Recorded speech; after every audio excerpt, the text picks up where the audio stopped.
Hello and welcome to Skool News.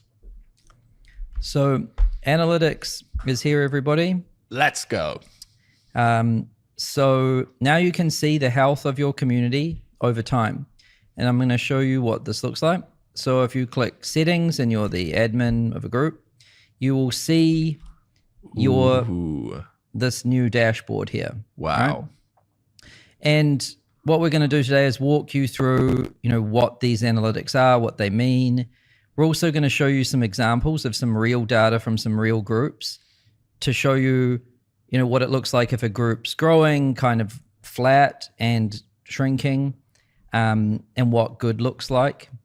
And we're also going to tell you some insights that we've had by looking at all kinds of different data using this analytics tool. So it should be a useful episode. Yep, this is a big update.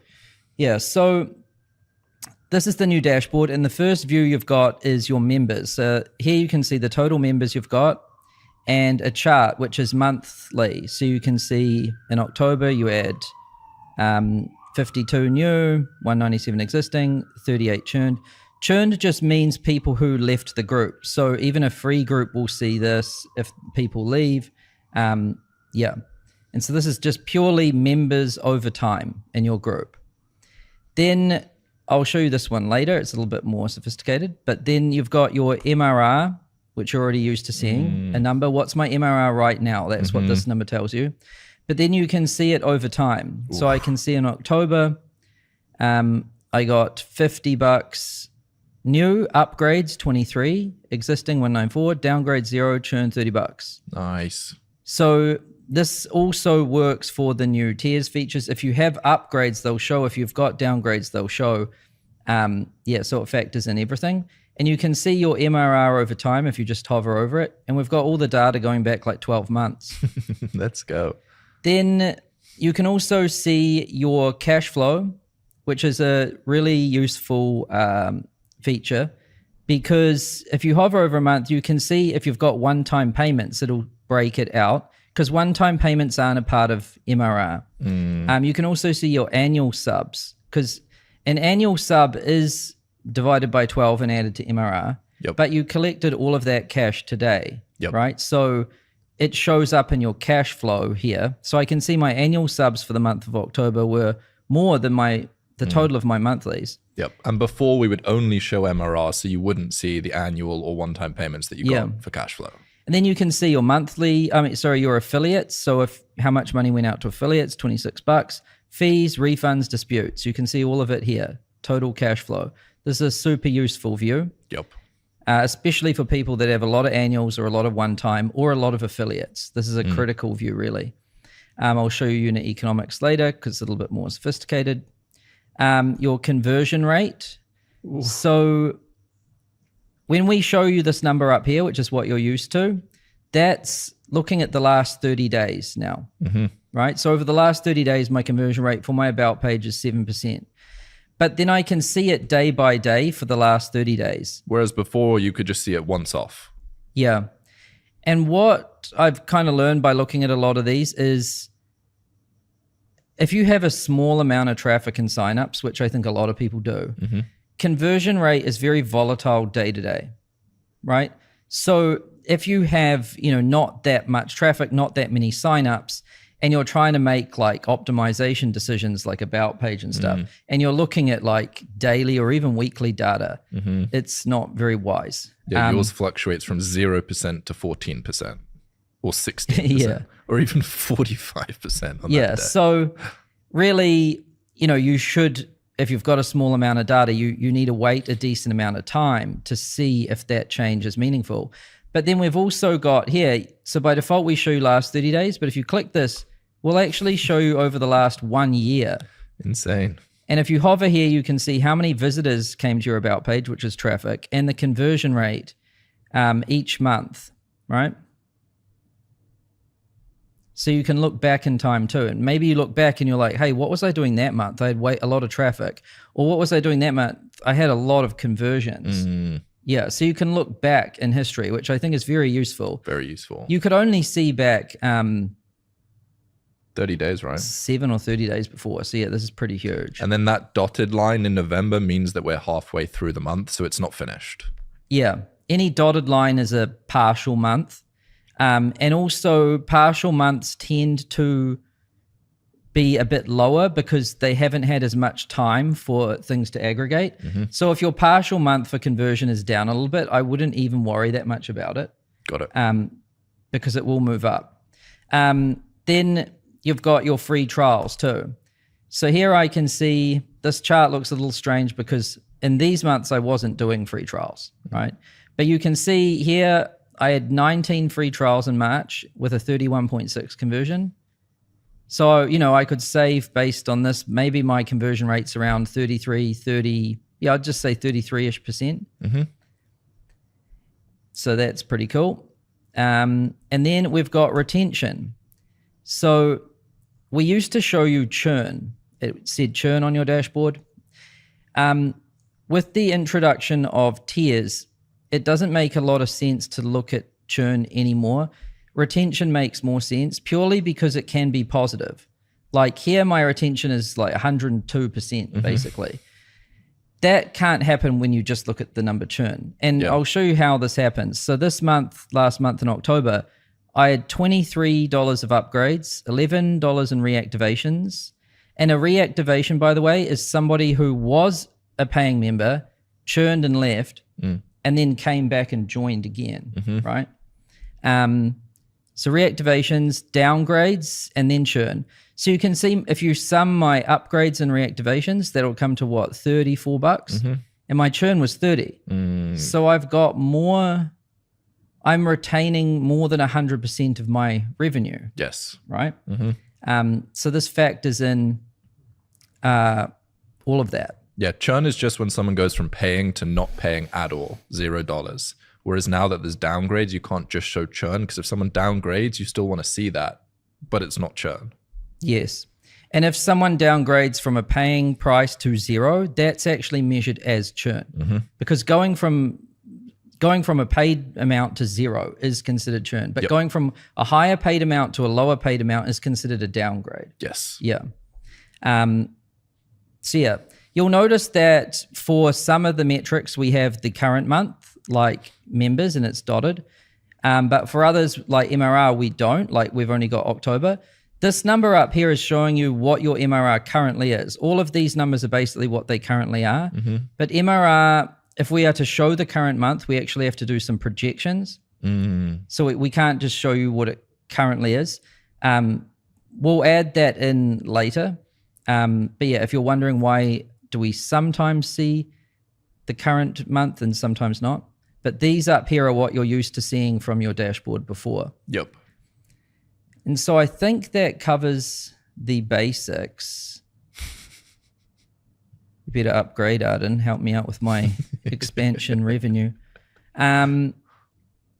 So now let's show you some examples. We want to show you what a group looks like when it's growing, when it's flat, and when it's shrinking, and when a group's free. And yeah, so let's jump into it. So here's some real data, anonymized. So here you can see members over time, right? It's going up. And you tend to see there's more green than there is red. So that means more people are joining than leaving, right? So it's going up. Then if we look at the MRR, the same is basically true. So MRR is going up. These are some very nice MRR numbers. And look at the green versus the red, right? So it's going up. Very good retention, like 90%. And so that's basically what a group looks like when it's going up. Simply put, it's just there's more people joining than leaving, more dollars being added than leaving, basically. So now let's look at a group that is like flat. So here a group was growing, but now it's kind of around the same, right? In MRR. This is quite common. Like for a lot of people, they're growing and then they kind of are stuck around the same. You can see when it was growing, it's always adding more than it's churning, right? So green is more than red. But then you can see that the two start to basically match, right? And so that means, when a group's in this kind of situation, you need to reduce churn or increase traffic or increase conversion rate. Or you just accept you're making 290 grand a month and say that's enough. That too. Yeah. But it's nice to just simply see it like this. Yep. And if I go to, that's basically it. Now, if we look at a group that's going like down, so here we can see a group that is going down, not like rapidly, but it's slowly going down. And you can see that, it tends to have more people, more dollars and more people churning than it has joining each month. Mm-hmm. And that explains basically why it's going down. So yeah, there's that. And then I think it's important that we show what a free group looks like, because a lot of groups are free. Yep. So if your group's free, you don't have MRR because you're not making any money. And you don't have retention, because retention here purely looks at dollar retention, not user retention, right? But we do have something called, well, here you can see your members over time, but then we've got something called like engagement cohorts. Ooh. So these cohorts are too small. So I should probably, that's a good point actually. So this is what cohorts look like for engagement. I'll tell you what that means. But basically, in March, 14 people joined. In April, 43 people joined. And then you can see month one, how many of them were active. That means they came back after 30 days. So, because in the first 30 days, 100% of people are obviously active because they had to be to join, right? Yes. So this is really looking at after the first 30 days, like day 31 to day 60, basically. How many of them came back and actively used your group? They had a page view in your group. Yeah. Then month two, how many? Month three, how many? Month four, how many? And it tracks them over time, right? So this will work for both free and paid groups. And it purely looks at like engagement. How many members come back and engage over time? Mm-hmm. Yeah. But yeah, you won't have the financial information, but you still have your conversion rate and all of that. Now, yeah, let's explain cohorts a little bit. So, because this is something really this is like a super interesting thing. So basically, I'll pull up a group. So here, if I go to revenue retention, I can see it's 90%, right? But this is the aggregate. But then we can see it cohorted here. So how much revenue was retained over time? The other one looks at how many users were engaged over time. Yep. So different things. And what cohorted means is you just split up. So you only look at the data for the people that joined in October, what percentage of them retained month over month, then November, December, January. Yeah, so you can see the size of the cohort here measured in dollars, and then how many of those dollars were like retained over time. Yeah. So that means the people that joined in October, 81% of them came back in month one, 78% of them came back in month two. This is dollars. Oh, okay. Yeah. 81% of the dollars that were generated in October will continue paying in the next month. So this is pretty cool to see that like more than 50% at basically 1 year, you've still got it. So, this is why aggregate retention can be misleading. Because if you think like, oh, my retention's 10, my retention's 90, therefore my churn is 10.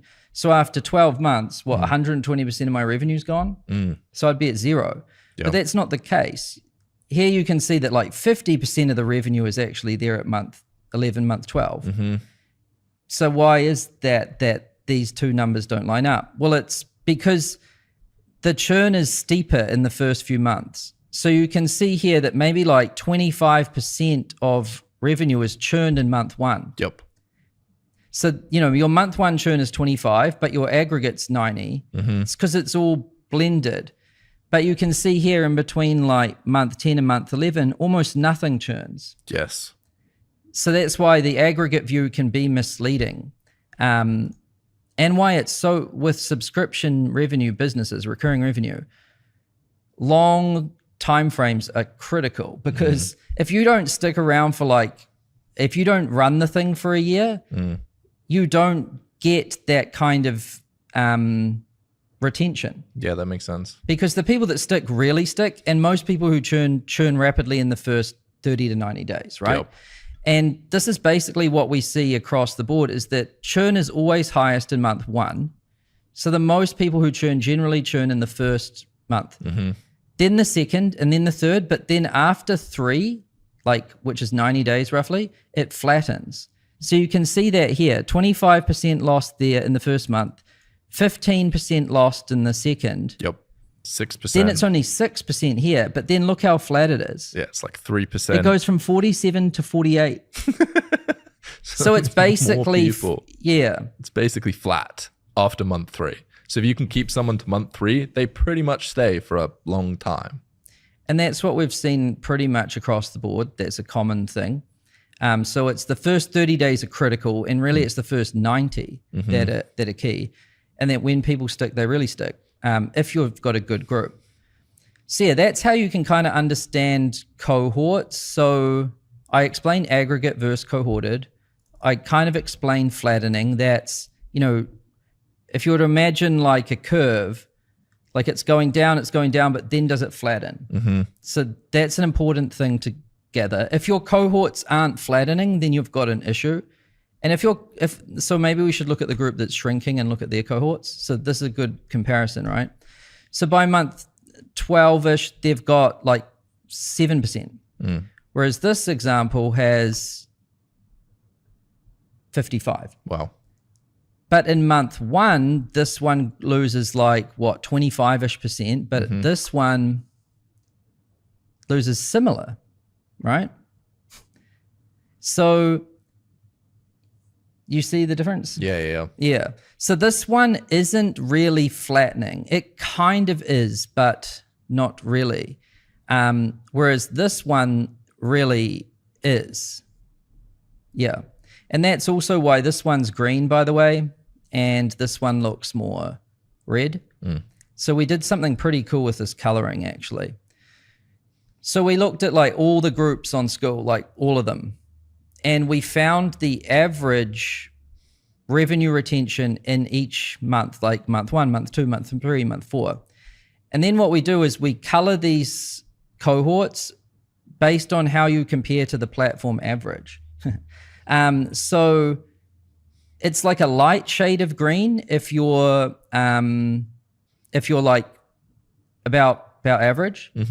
It goes more red the more below average you are, and more green the more above average you are. That's pretty cool. So this looks like below average, but this cohort here looks average, right? Yep. This is above average for the first time here. And then if I look at this group that does extremely well, it's very above average.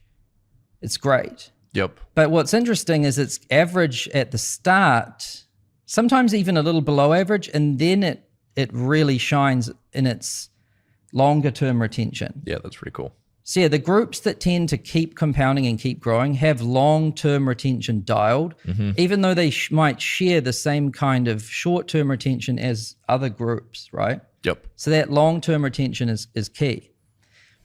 And you might think, oh, this group is only achieving this because it does annual payments.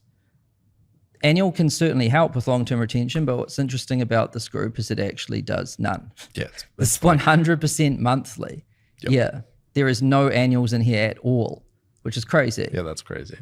And another way you can interpret this is you see in November how green it is, and then in December it gets more yellow. That may mean that whatever they did in December attracted lower quality people to the group, or they did something in the group that made people less happy, so they were more likely to churn. Yeah, and so that's the last one I had, vintages. So an easy way to think about this is like wine. So they talk about a vintage, like the Central Otago Pinot Noir in 2008, for example. That was like the best vintage. Yep. And it might have been something to do with the weather and all of that. And that might become the most famous wine and the most expensive one. So it matures in a really good way. So the same thing, you can look at these vintages or cohorts. Maybe you ran a promotion in a particular month that went really well or really bad. Or maybe it's a traffic source. Maybe you did a JV or something. Or maybe you did free trials, or you could do all kinds of different things. And this can show you how that matures over time. Yeah, it's pretty crazy. Yeah. So yeah, the main things to take from cohorts is aggregate versus cohorted, flattening, and vintages, I think. And how you compare to the platform average. There's one other thing, which is that if the volume, which is value there, increases, then generally retention decreases. So sometimes if 1 month's really bad, but you look at it and you got 10x the volume, it may not be a bad thing overall. You got way more volume, people are less likely to stick. Yeah, the other thing to be mindful of is like very tiny cohorts. Yeah. If you're like, if the cohort's very small, like 5, and your others are 100 plus, that it might not be a bad cohort. It's just the numbers are too small. It goes from like 5%, 100%, 3%. It's all over the place. Yeah. And generally with all of these stats, if you have small numbers, the things are going to swing all over the place. Like this conversion rate can go from 0% to 233%. This is because it's a free group and it counts it as a conversion when you approve them. So like, that's why you really want to look at your conversion rate over time. Like that's very important. That's more accurate. Because see, once we look at 30 days, I would say this conversion rate, just eyeballing it's like 32%. So yeah.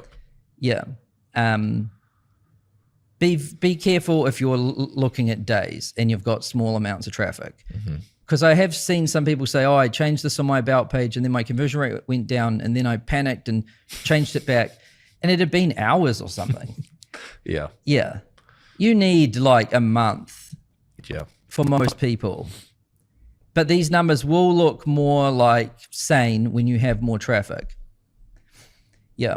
So then let's look at this one here. And if we look at the engagement cohorts. So, what's interesting is this group not only has really strong revenue retention, both aggregate and cohorted, but even its user engagement cohorts are solid too.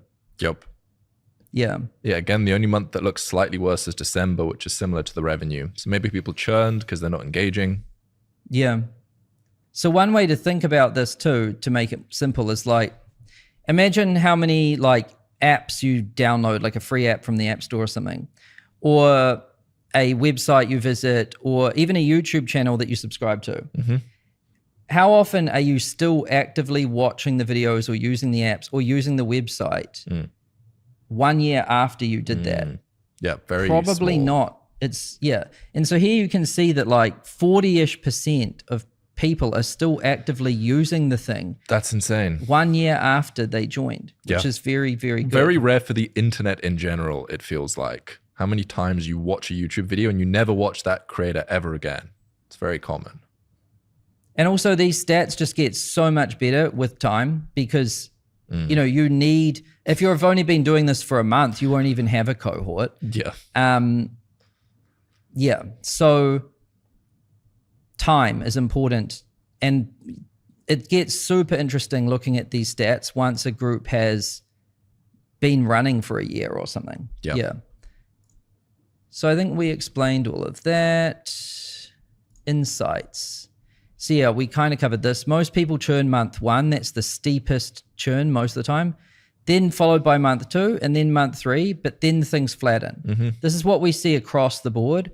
Yours might be slightly different, but you should look to see when your cohorts kind of flatten. About page conversion rates swing a lot day to day, especially with little traffic. This also allows you to measure the true impact of things like free trials and price changes. I was looking at Evelyn's stats with her, and for the first time we were really able to like see what different things did. Like we were able to look at conversion rate over time. And then I was like, oh, what were you doing this month? Because conversion rate was right up and you had a lot of traffic. And she said like, oh, I had a free trial on. So then what I did is I went to the free trial conversion data, and then I looked in that month, what was the free trial conversion rate? And then I compared it to the about page conversion rate in that month. And I was able to calculate the total effective like conversion rate essentially. Because if let's say you turn on free trials and your about page conversion rate goes from 1 to 2, but your free trial conversion rate's 50%, you're still doing the same. Yes. Unless you look at the retention cohorts, because then you might see that free trial month was better for retention. Because they tried it out, the ones that liked it stuck. Well, because a trial cancel isn't a churn. It's a trial conversion rate impact. So it doesn't show up as churn. It shows up as a trial cancel. For someone to show up in churn, they have to have paid their first invoice and then canceled or paid their second invoice, right? So it makes sense that if someone signs up for something and you don't have a trial, essentially the first month is their trial. So you're going to have higher churn. Whereas if you have a free trial, someone will, if they don't like it, they'll cancel in the trial.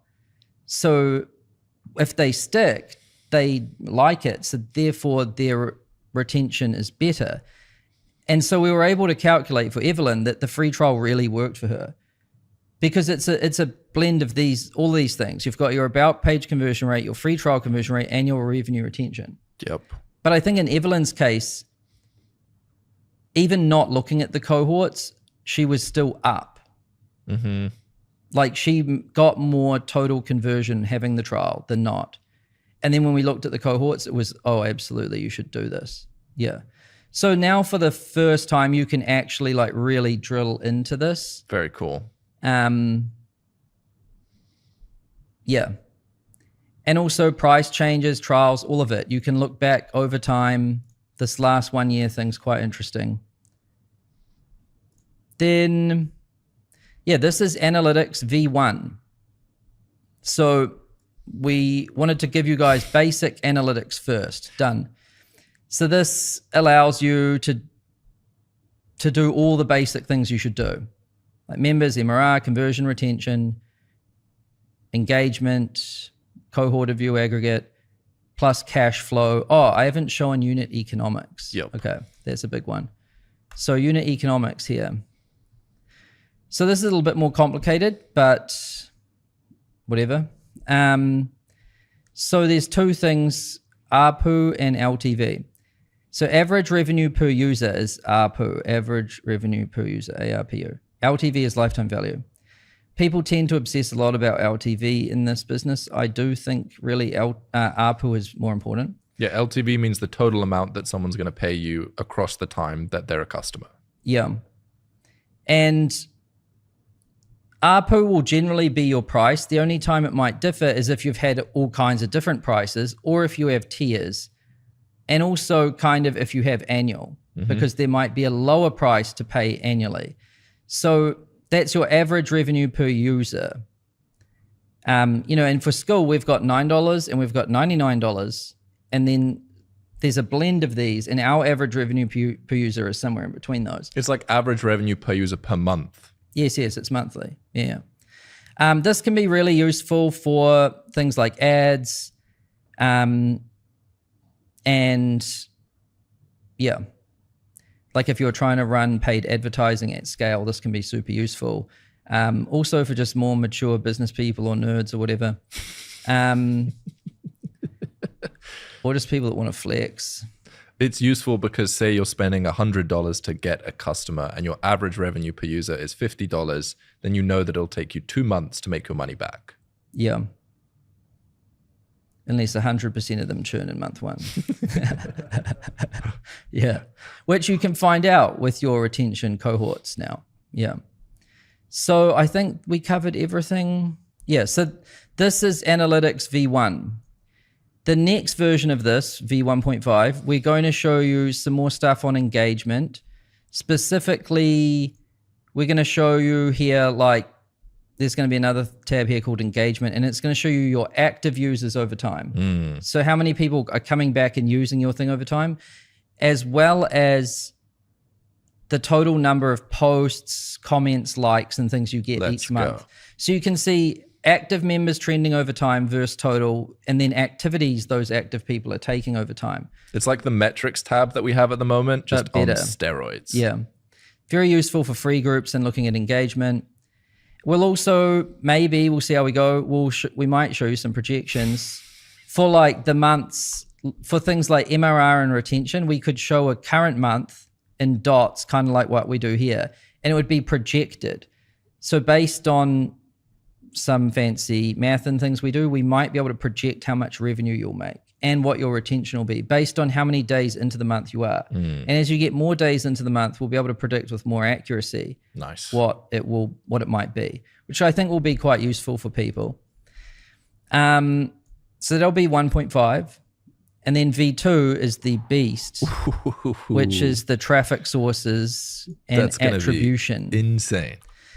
This is the sexiest one for sure. Like seeing where your members come from. Like 50% of your customers come from Skool Network, 20% come from Instagram, 10% come from ads. An interesting one I've seen is Google search. A lot of members seem to come in some groups from Google search. Interesting. This is the sexy one, and we're working on this one too. But it would be weird to do the sexy fancy one before doing the most fundamental one. Yep. So we wanted to do the fundamental ones first. And I think for a lot of people, this one's very useful too. It's needed for many people. Yeah, but it's going to have V1.5 and V2. We'll ship those separately. And it would be too much to all ship at once anyway, because look, it's taken me 30 minutes to explain all of this. Anyway. You have timelines on those things? Well, we always get in trouble for saying this because some people seem to think when I say a date, it means a deadline, which it doesn't. It's a guess. Yeah. But this one, if everything goes well, it could be sometime in December.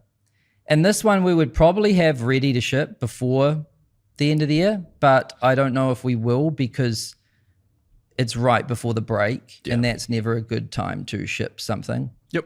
Because people are away on holidays and stuff. So that'll probably be the very first thing in 2026. Nice. And this one's going to be huge. Let's go. Yeah. So yeah, that's it for analytics. Take a look, see what you think. And a cool thing to do is find another group like yours and get on Zoom and compare. A lot of this stuff you learn by comparing, like show me your stats, or I'll show you my stats. And then you're like, oh, how did you do that? How did you do that? But you have to convince someone to show you their stats. Yeah. So enjoy. Cool. See you later. See ya.